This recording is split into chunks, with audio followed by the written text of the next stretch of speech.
Hello, YouTube. How you doing? It's been ages since I've. My name's Will Perry. How are you doing? Ages since I've done a video here. So I thought, looking at my channel, I use it as kind of the background to do videos, and I thought I'd kind of update as to what's going on.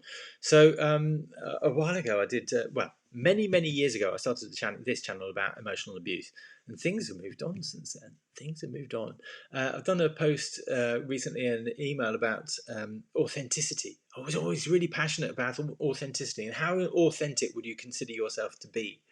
And I would previously have defensively said I'm really authentic, and I got at that because I'd be genuinely, say genuine about that, genuine about that, genuine about that, and I believed that that was authenticity. But actually, looking into it, I was being genuine about my different viewpoints and about my different things because I'd changed like a chameleon. In fact, I was called a chameleon many times, and my nickname at school, or one of them, the kinder one, was I'm thinking of the other one now, the unkind one.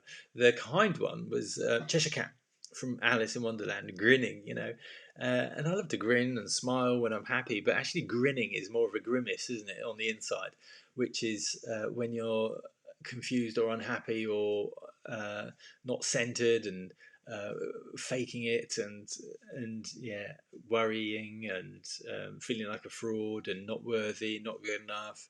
So you try and cover it up and hide. So I had low self-esteem, but I didn't know until way later on in life what self-esteem was. Kind of understood what confidence was, didn't realise it was separate from self-esteem. So that's been a journey. About 13 years ago, something happened in my life that was rather large, and it kind of blew my world apart. And because I've been in self development and I was a coach and NLP trainer and worked at the BBC in training and leadership, I thought I was really quite self aware. And then it was like this whole new layer came off. And it's like, holy crap. And I separated from my first marriage. That meant I didn't live with my gorgeous boy, my first child. And it turned the world upside down. I did a lot of self development. I went on these weekend retreats and did tons of stuff. And then I started noticing people going on the circuit of self development. And there's lots of circuits that people go on constantly, regardless of whatever the subject is. But mine, subject of self development, there were a lot of people going on and then getting really crazy and excited about the next thing. Oh, Tony Robinson's coming to town, getting the tickets, or you, because I was in with the NLP circuit as well. It's like, are you assisting? And I know the assisting team here in the UK, and I never did. But that was at the point where I was starting to back off, and I was starting to notice a pattern, and that pattern was within me as well, and I could see then in other people, and it was like, just why are they going to all these life changing events, and then go to the next one, and then go to the next one? What is the hook, and what's the reward? And it's kind of, I know now it's the kind of dopamine effect, but um, why aren't people changing? Why aren't people going? And when I was doing network marketing, it was like, wow, yeah, everybody's fired up on these events, these corporate events. It's amazing, big checks, big money on stage. You can do it, you can do it. And then it was, I just noticed that, and then I you won't be able to not notice it now. A splodge on my anyway. So then at these events, corporate events, people really, that's what I'm going to do, some great training, and they're taking notes, and I'm going to get straight to it on Monday.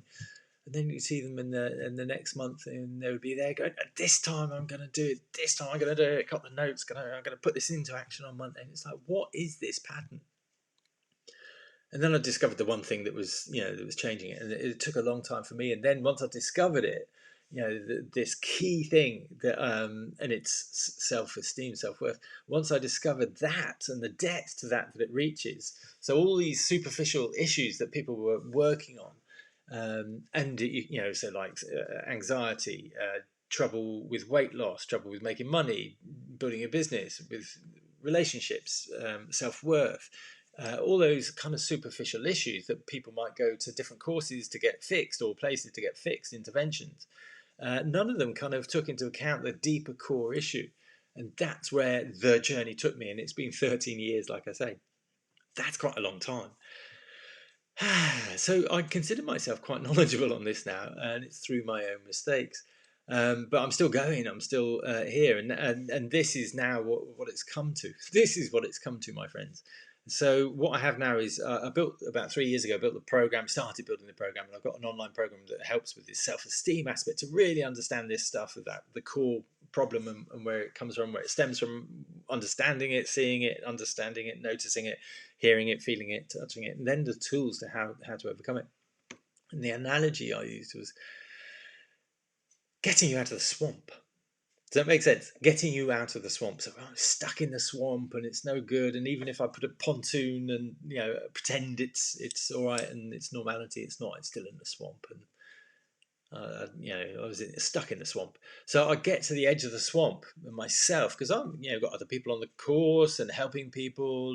But then I found I wasn't getting to the level that I wanted to get to, and it's like, what's going on with me? I was kind of getting to the edge of the swamp and then going back in. And the analogy I used recently that I was a swamp monster. It's like the swamp monster might come out of the swamp, but it still has to go back in. If you think about the creature from the Blue Lagoon, I love those old B movies. So if you're a swamp monster, you can only survive by going back into the swamp. So it's like, right, I need to go further. I need to go further. I need to go further, and that's about a year ago when I started. No, it's the start of COVID when I really started to look at this stuff seriously. And it was really difficult because it was uncomfortable because it was looking at things that I thought were all right within me, but weren't quite there. And that was really uncomfortable. So I had to strip off another layer to really get to the cause. And I've got this up here actually. The kind of pathway that we've got now, the coaching pathway coaching, it's built. The foundation is the paradigm shift, which is the document that helps you get the stepping stones out of the swamp. The analogy I use with that is a bit like sat navs. Everybody's got Google on their phone. It's awesome. You can get anywhere. It'll map out your route, how long it'll take, the fast route, the diversions, the deviations, everything like that. It's brilliant as long as you know exactly where you are. Your GPS now. If you don't know your current location, how can it? It can't. So that's what that document is. That document helps you get your GPS now, your current situation, your current location, your current everything that's got you to where you are now. The honest assessment of this here and now. Because sometimes we maybe look at 2 or 3 aspects and we know them well, the biggest reoccurring stuff, but it's all the others. You need the big picture, the fuller understanding, and that's what this document gives you. Really breaks down the detail of it. And then the next document is really assimilating that down into just 3 key aspects of the core negative false belief, the deeper stuff that drives everything in the wrong direction. The 3 key aspects that you need to hold on to and keep focused on and say, I will not be beaten, and carry those every bloody day. Because the thing about that is that overcoming this stuff isn't just a fix. It isn't just a bit of information. It isn't just taking in this knowledge. It isn't just filling out a form. Or spending a lot of money. What it is doing this stuff every day. It's I point up there because I got a chin-up bar in my house, and it doesn't get me fit by having it here. Let me tell you, I have to do. It's not painful, but I have to push myself to do, and I don't have to push myself. It's just routine. But at the start, especially when I couldn't do it, I could barely do one and it hurt my hands. When I could barely do one chin up, it wasn't so rewarding. But now I can do more, and I do it as a routine, and it feels good. I get different hits in my chemicals, in my neurotransmitters, and I understand all that. Yet I also understood at the beginning that I needed to do the work and do the work every day. I mean, this makes sense, doesn't it? But often when we do stuff with the head, it's like, knowledge in, right, what next? It didn't work. Knowledge in. And that's what I saw on the circuits of whatever circuit it was. It's people not putting this stuff into action. You know that. But the thing was missing is accountability. But I'll show you that in just a second. So the foundation is the paradigm shift. And then taking that into the 3 key aspects is the story. And then getting those 2 things aligned, then you plan out where you want to be in a year's time and then work backwards from that. It sounds really simple, but it's once everything is aligned in there, it's not just where do you want to be.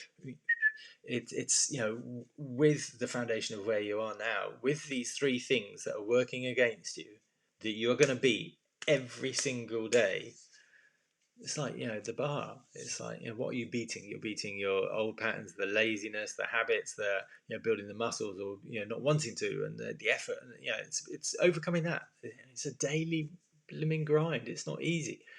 So that's where the accountability comes in.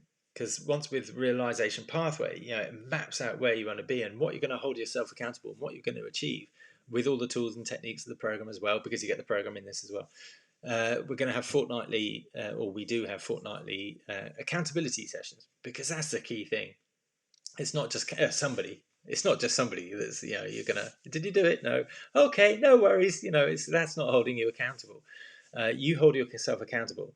But the thing about this accountability is one of the team said that when I was helping them with their accountability, when I was checking in on them, and they went quiet. When somebody goes a bit quiet, or yeah, fine. I could just tell with all the different nuances, and I know this stuff, so I could tell when they were hiding or giving excuses or lying or just not engaging.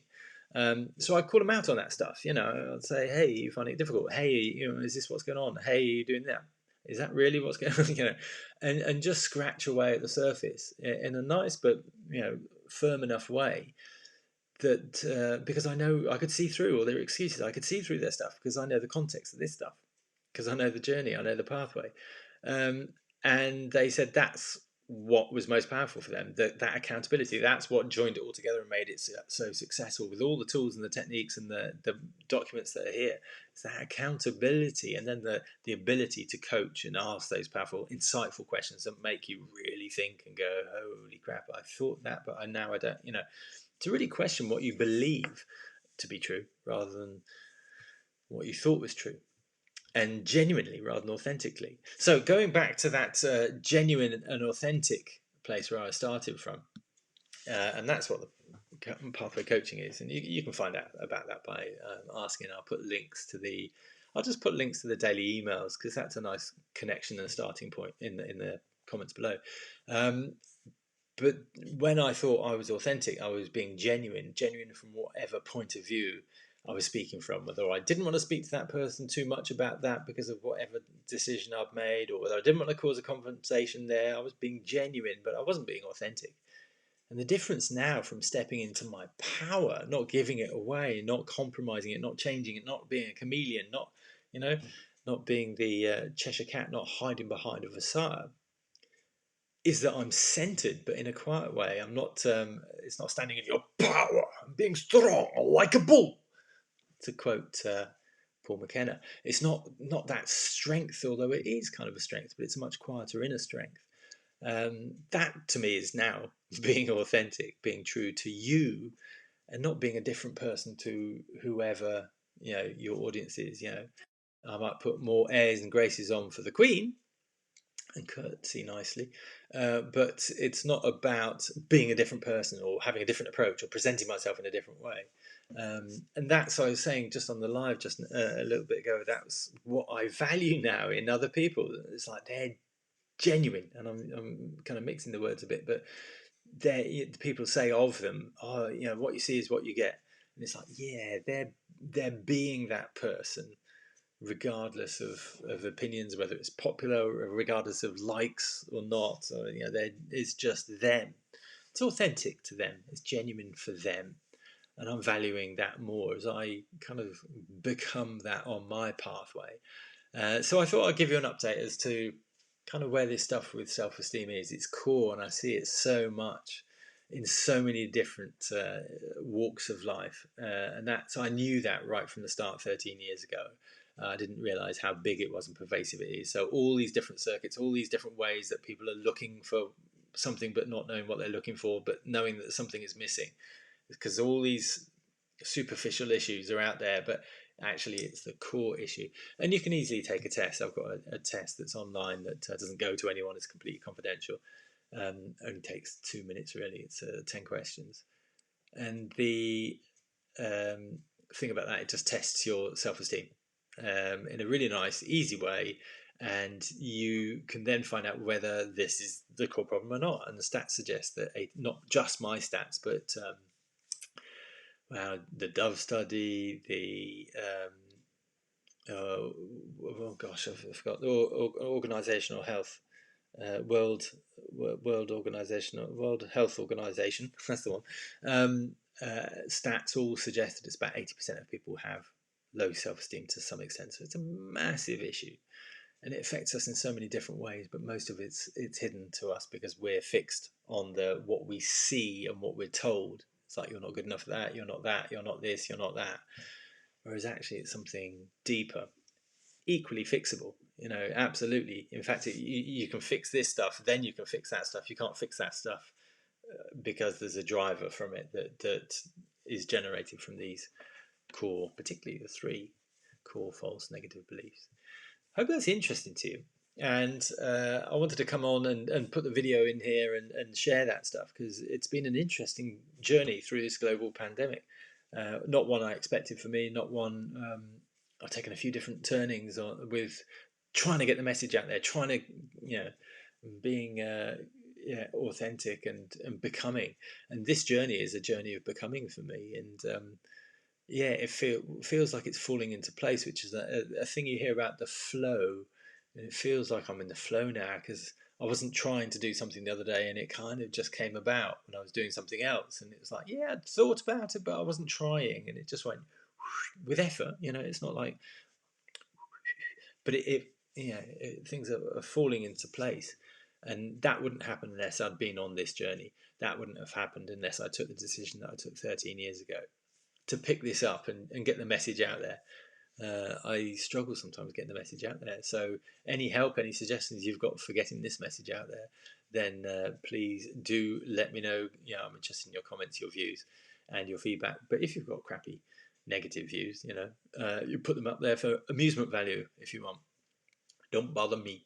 But it will be a reflection of you. All right, my friends, thank you so much. And, as I say, interested in your comments and any suggestions you've got in terms of helping me get the message out there, because there's so many lives that we can change and some lives that we can save from this work. And I'm not over egging that or underestimating that, what I'm saying at all. So many thanks for your time and lots of love. Hope you're well. Speak to you soon. All right, bye-bye.